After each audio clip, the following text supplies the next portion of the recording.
उसने बहुतेरे फरीसियों और सदुकियों को बपतिस्मे के लिए अपने पास आते देखा तो उनसे कहा कि हे सांप के बच्चों, तुम्हें किसने जता दिया कि आने वाले क्रोध से भागो? सो मन फराव के यज्ञ फल लाओ और अपने अपने मन में यह न सोचो कि हमारा पिता अब्राहम है, क्योंकि मैं तुमसे सच कहता हूँ कि परमेश्वर इन पत्थरों से अब्राहम के लिए संतान उत्पन्न कर सकता है। और अब कुल्हाड़ा पेड़ों की जड़ पर रखा हुआ है, इसलिए जो अच्छा फल नहीं लाता वह काटा और आग में झोंका जाता है। मत्ती अध्याय 3 वचन 1 से 10। सब लोगों से मेल मिलाप रखने और उस पवित्रता के खोजी हो जिसके बिना कोई प्रभु को कदापि न देखेगा। इब्रानियों 12 वचन 14। हम वे पीढ़ी है जो मलाकी 4:5-6 के पूरे होने के गवाह ठहरे हैं, जहाँ इस प्रकार लिखा हुआ है, क्योंकि देखो वह धधकते भट्टे का सा दिन आता है जब अभिमानी और दुराचारी लोग अनाज की खुंटी बन जाएंगे और उस आने वाले दिन में ऐसे भस्म हो जाएंगे कि उनका पता तक न रहेगा। ना तो उनकी जड़ ही छोड़ी जाएगी और ना ही उनकी डालियां। सेनाओं के यहोवा का यही वचन है। और इसका 5वां और 6वां पद यूं कहता है, यहोवा के उस बड़े और भयानक दिन के आने से पहले मैं तुम्हारे पास एलिया नबी को भेजूंगा। और हम दृढ़तापूर्वक यह विश्वास करते हैं कि मलाकी 4 का वचन का ये लेख उस एक पुरुष में पूरा हुआ था जो विलियम मैरियन ब्रैनम कहलाता था और जो परमेश्वर का दास और भविष्यवक्ता था, जिसे चिन्हों और चमत्कारों और आश्चर्य कर्मों के द्वारा पूर्ण रूप से ऐसा प्रमाणित किया गया था कि हमारे प्रभु यीशु मसीह को छोड़कर मानव इतिहास में किसी दूसरे भविष्यवक्ता को वैसा प्रमाणित नहीं किया गया था। यूहन्ना बपतिस्मा देने वाला प्रभु के आगमन का पहला अग्रदूत था और हम विश्वास करते हैं कि परमेश्वर का दास और भविष्यवक्ता विलियम ब्रैनम प्रभु के आगमन का दूसरा अग्रदूत है।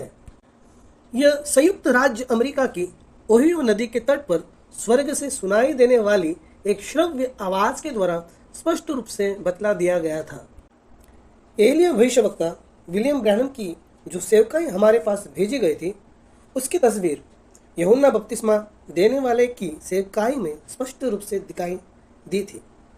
मलाकी 4 अंत समय के इसी भविष्यवक्ता को दर्शाता है और इस भविष्यवक्ता को यीशु मसीह के दूसरे आगमन से पहले आना था। यूहन्ना बपतिस्मा देने वाले को मलाकी 3 में दर्शाया गया और उसे हमारे प्रभु यीशु मसीह के प्रथम आगमन से पहले आना था।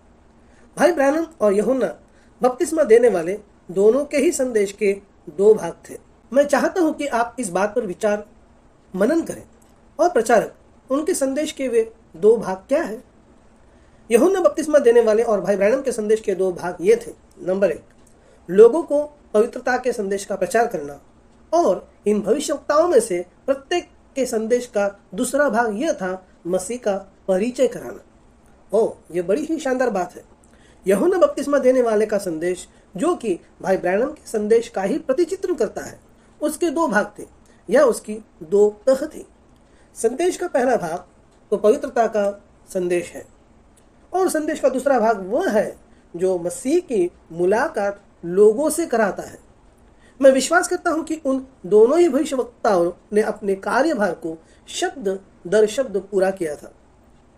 इन विषयों पर काम में जुटकर जो मैंने संदेश लिया है वो पवित्रता का संदेश है और इसमें मसीह का परिचय कराने वाली बहुत ज़्यादा बात नहीं है। मैं तो पवित्रता के संदेश पर ही कार्य में जुटा हुआ हूँ ताकि आपको पवित्रता के संदेश का उद्देश्य, इसकी अनिवार्यता और पवित्रता के इस संदेश की महत्ता दिखाऊं। और ठीक इस समय मैं आपके पाक साफ मस्तिष्क को झंझोड़ डालूंगा। पवित्रता के इस संदेश का उद्देश्य और अनिवार्यता का सारा योगफल इब्रानियों 12:14 में है, जहां कहा गया है, बिना पवित्रता के कोई भी प्रभु को नहीं देखेगा।